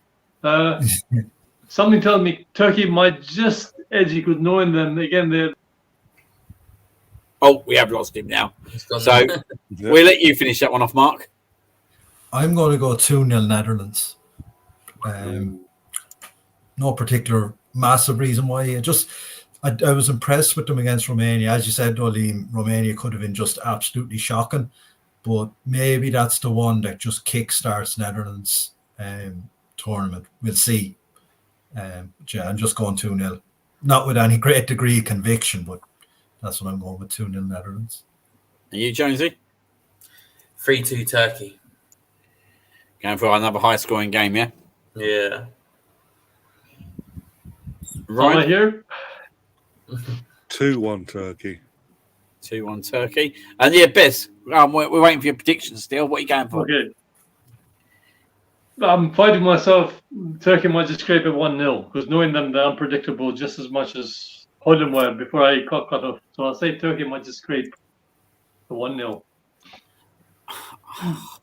Yeah, again, it's one of these ones where I'm sitting there thinking if Turkey turn up and stick it on them, I think they might do it. But you know what? I'm going to go for a 1-1 draw and Holland to win on penalties. Before we go into the last game, we've got this.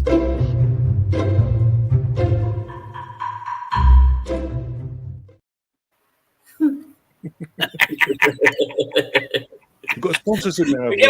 We're putting on hold the last game at the moment, and we're going to do the new form Gareth Southgate porridge list of the week. And as you notice, Gareth is now our parachute jumper. So I'm going to go over to the chaps first. Each week there has to be someone who's on the porridge list, and then I'll do my one at the end. So Jones, who's on your porridge list this week? Yeah, I don't know if you're probably going to go for the same one. It has to be Kyle Walker for that disgusting attempt to play football last Sunday. Yeah. Do you know what? I was going to go for him, but I'll go for someone else now. Going to let you have him. So Yes. Kyle Walker is on the porridge list. Ryan? For he's active, so I say, Cristiano Ronaldo. just for this literally making it all about him when they still had a game to play and win. It's all about him, innit? We could whack that song out as well while you're there. It's all about him. Mark, It's yourself? all about him, Yeah. baby. I'm going to put Jude Bellingham on it because I was ready to have a great laugh at your expense coming on here tonight if that result had still won. So Mark Taylor, he's gone missing as well, isn't he? He ain't been seen, has he? Has he been heard since? He's putting up that Slay Sports. Paul News Daniels, he's done a disappearing act. I'm gonna go Harry Kane. I'm still not over his celebration yet with Jude Bellingham. Like the audacity to put out a stinker like you did for that 95 minutes, yeah, right? And then that Billy Big Bananas. Now, you need to fucking man up, put in a fucking performance and get us into the semi-finals, because your performances as well have been absolutely fucking spineless in this tournament. So I'm going to whack you on the list. And you can whack your manager, Gareth Southgate, on there as well. He's back on there because that was horrific. That was no better in Iceland in 2016. Jude Bellingham got your ass out of jail. You're still on there, Southgate. 4 weeks in a row, you're on the porridge list. That's it. I'm having both of them, the manager and the captain. And you can get the assistant manager on there as well, Steve Holland. He can go on there as well. So that's this week's porridge list of the week. We got Jude Bellingham, Cole Walker, and Cristiano Ronaldo. A brilliant porridge list. Oh, Jesus, the wind's going. Even the wind's enjoying that one. And that was a mini rant for you, Steph. That was a mini rant for you. So we're going to the last part. I think Old Bess has just come back, which is good. So we're going to go into the last. Sorry, guys. Sorry. I'm gonna go to the non-English guys first on this one for their opinion. So England, Switzerland. Gonna go to you, Mark, first, because I think it'd be interesting. I'm going to sit on the fence and go 1-1, and I'll go England to win a penalty shootout. Yeah. Cool. Yeah, but again, it's a real 50-50. I can't really split these teams. England more so on reputation, but Swiss's form is very strong. So. Yes. Well, no pressure. I know we said earlier, no matter what, I want to pit England by winning. Hopefully, before more than one goal. So I'll say 2-0 England.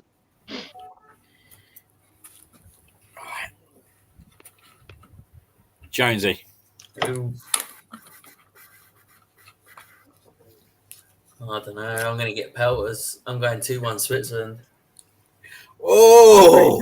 Traitor! Jesus Christ. That's how I feel. I'm sorry. Send them to the Tower of London. That's it. National service for me. Are we going to, I'm not going. I'm not going to this time. Right. Ryan. 1-1 after extra time. 1-1. Switzerland and Pence. Another one. This is what Southgate's done to us. Yeah. We don't have no confidence. He's knocked it out of us. Hey, I believe in the squad. That's what I believe in the squad, not the manager. I'm going to go 2-1 England. At least one of us has gone for him. I'm going to go 2-1 England. I think it's going to be. I think I might be deluded here, but I think if we change the formation and change the tactics and get some width play, I think we can get some luck. And I think we can get some decent distribution from the flanks, and I think that could kind of really support us in terms of getting the front players playing. I think we've totally lacked that whole tournament. And hopefully as well, with Bellingham and Foden in them positions, they can kind of support Saka and Trent as well. Well, I think that the wingers have had absolute serious with the OAP boys at fullback. So I think that's a big change for me. And I think if it comes down to 11 against 11 and it comes down to the capability of players, England should win that game. England should win that game, but it's all going to be like how they turn up on the day. I've got no right to say that we are going to win, but I just think that it's now or never now, and maybe that Bellingham moment could be bigger than what we foresee, and maybe give them the confidence. And you see what happened straight after they scored, straight after the restart again. So it did breathe a lot of confidence into the team straight away. But if we are losing, don't wait till the 95th minute, Gareth, to bring Ivan Toney on. Do you know what I mean? Like, have some bollocks about you and make your change in the 65th minute. And even if we're 1-0 up and it's not going right, make the changes early on. Don't sit there and wait for the goal to be conceded. I'll say before too. Pardon? Sorry, I've said that before too. Make substitutions early. Don't wait till the bloody last minutes of the game to see the game out, and then you get fucked up. Excuse me. Looks like Rosie's laughing at my prediction. Well, mine wasn't question, surprisingly. I'd love to be a fly on Herbal when that Bellingham goal went in. Now I've got to be honest here.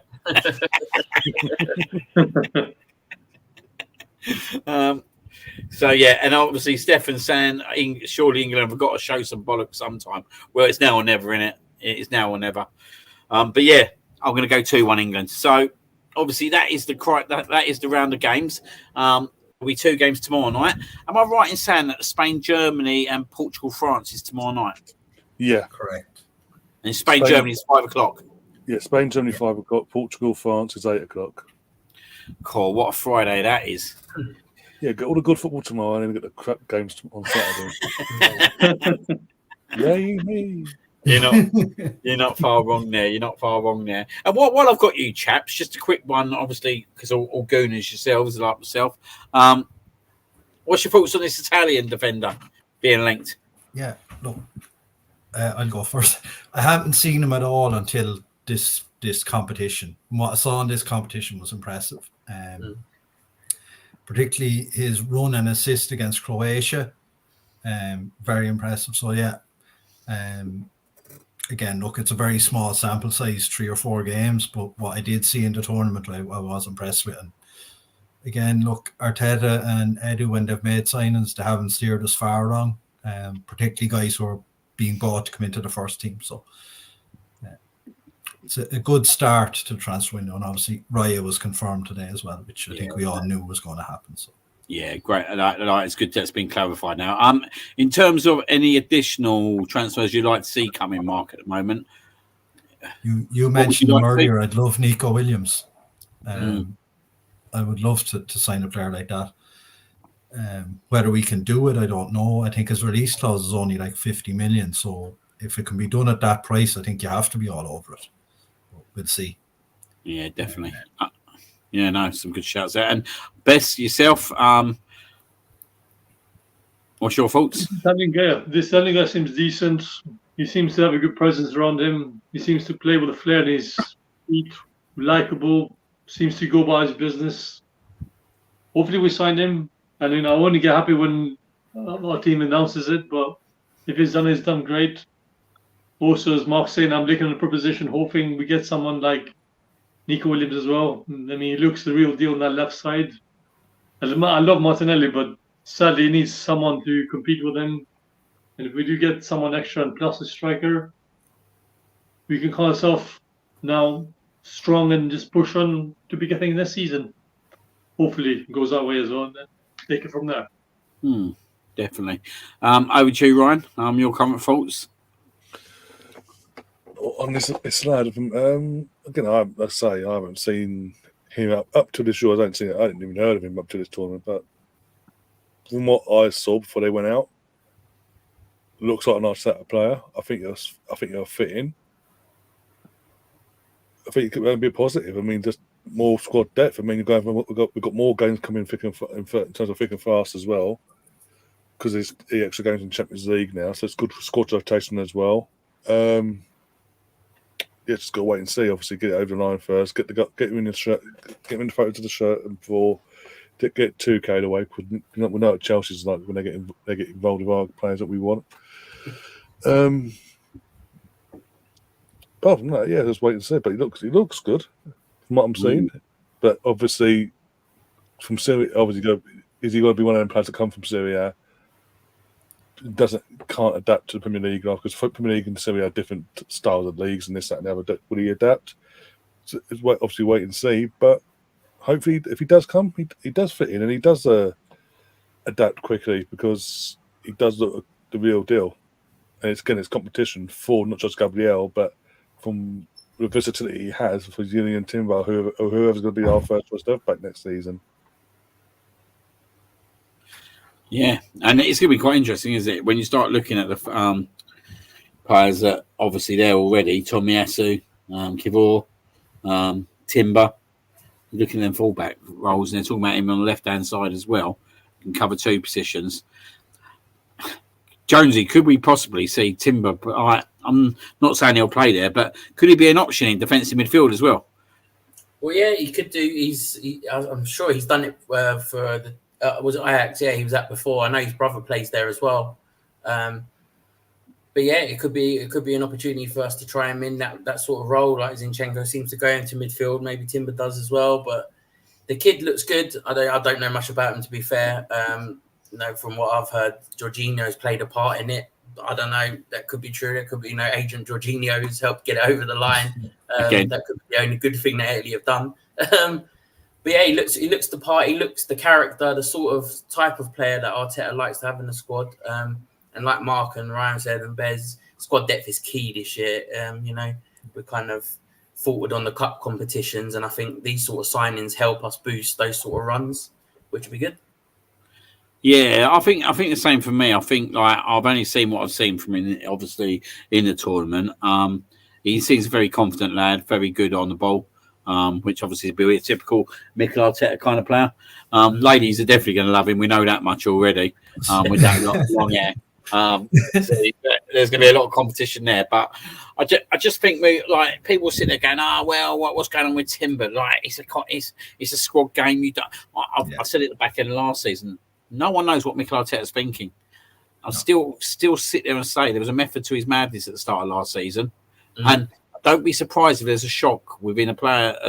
A player don't potentially start this season that you thought they would start, because with Arteta it's ever revolving in terms of the long term plan. So I don't know where his final position be. Whether we're looking at him at left back or will it be centre back, but I think the quality of competition will only get better. I think it will be interesting to see what happens with players like Kibor. Will he leave? But do you know what? You're very linked with him, aren't you? But I think he will go. If I'm being totally honest, I think that he will potentially go, because I think he's basically an upgrade, isn't he? Yeah.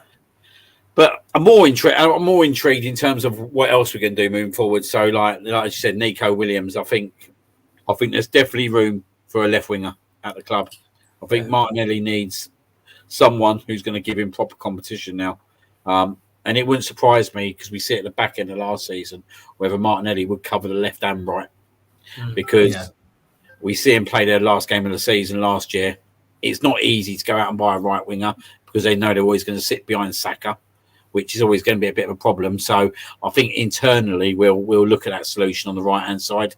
I think if anything, we'll go for the left winger, and I still wouldn't be adverse to someone like Eze as well. I just think that potentially in certain games, that left centre midfield role we could do with a player like that.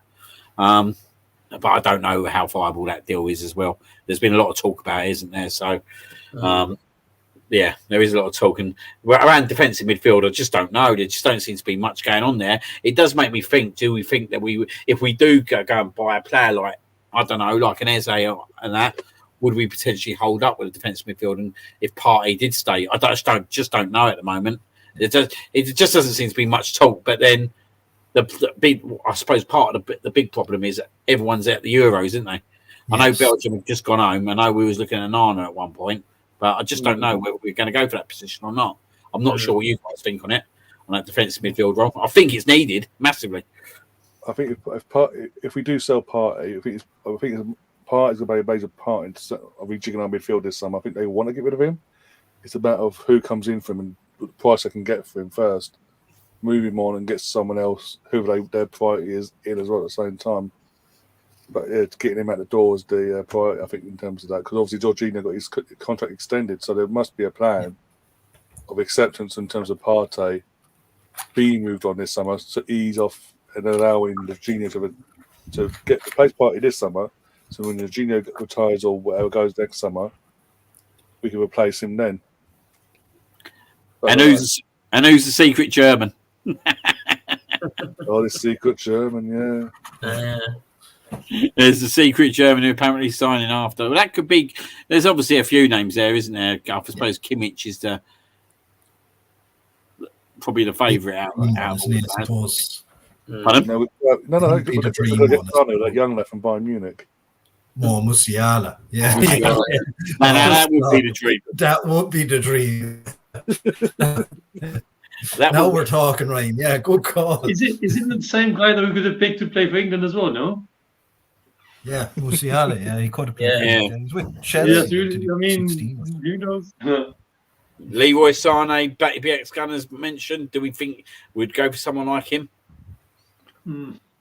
Potentially. Again, we're all talking cover for Saka or cover for the wings, so he is an option. He's fucking dynamite, mate. Was very good against us at the Emirates, I thought. Fucking dynamite, mate. Yeah. I'd take him all day long. I wouldn't stick my nose up to it. It interests me, that one, because obviously they've just gone and got what's his name in, haven't they, from Palace? Yeah. The young lad. So he's obviously gone there. So they've got quite a lot of width players now, haven't they, in their team? So there's a lot of competition there, which potentially it could be the availability for one. If you said Sane or Kimmich to me, I'd obviously be more than happy to take either one of them. Could be Gnabry coming home. No, I don't see that one. No, he's not in the Euro squad either. So Nah. And just the last one, the striker situation. It needs to be addressed. We can't hold that one out. Do we?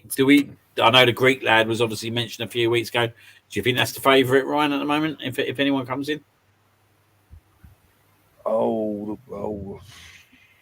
possibly looks like it now, doesn't it? Because I'm sort of relieved. I've been watching these yours, by the way. I'm sort of relieved he didn't go for Sesko in the end. I think he's still a bit raw in the finishing side of things. I was relieved he got, but it doesn't look like potentially. I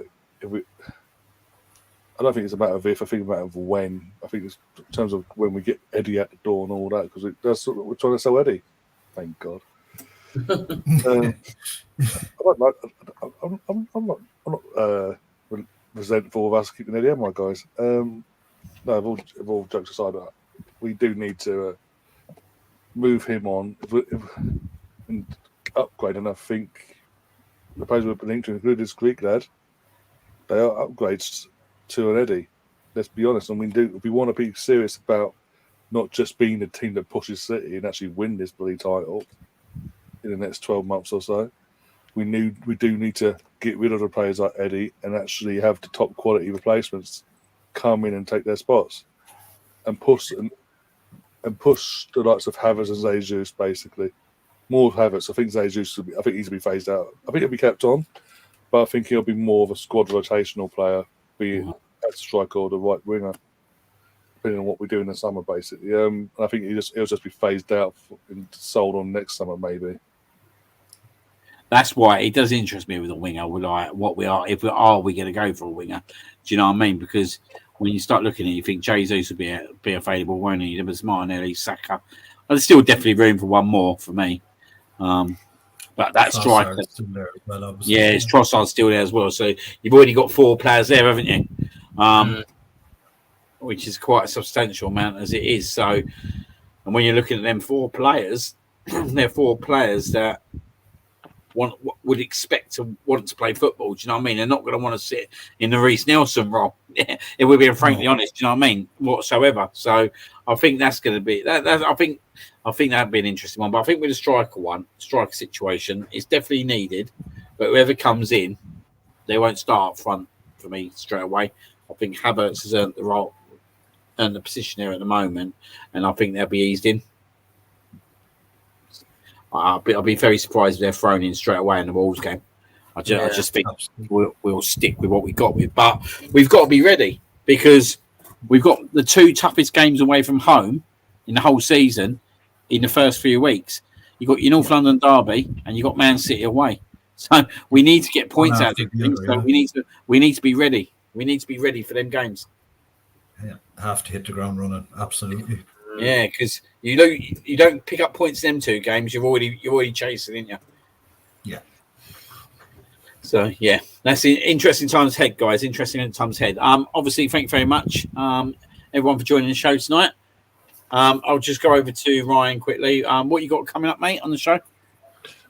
Tomorrow, I'm going to cover both games tomorrow. From about 4:45, I'll go after the first game, and then obviously depending how if it goes all the way to penalties and all that, give yourself a 10-minute break, come back for the second game, cover that, and then we're back again on Saturday for the England-Switzerland game, and then a bit depending on how that plays out for us respectively. If we go through, I'll cover the other game. If we don't, I'm not bothering. You can see Makes me here sense. next week. Cool. Good man. Jonesy, you got anything coming up at the moment?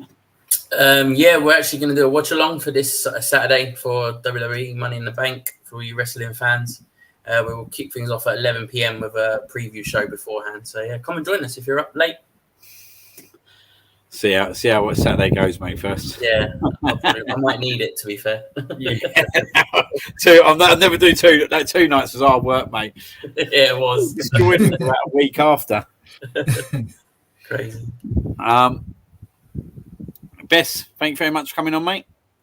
Thank you. It's always been a pleasure. Good man. And Mark, thank you for coming on tonight as well. Yeah, no, thanks a lot. Always a pleasure. Yeah, definitely. So we get into the quarterfinal stage. Gareth Southgate. You don't want to be a 5th week on the porridge list. Get us over the line. Have a good night, everyone. Yeah.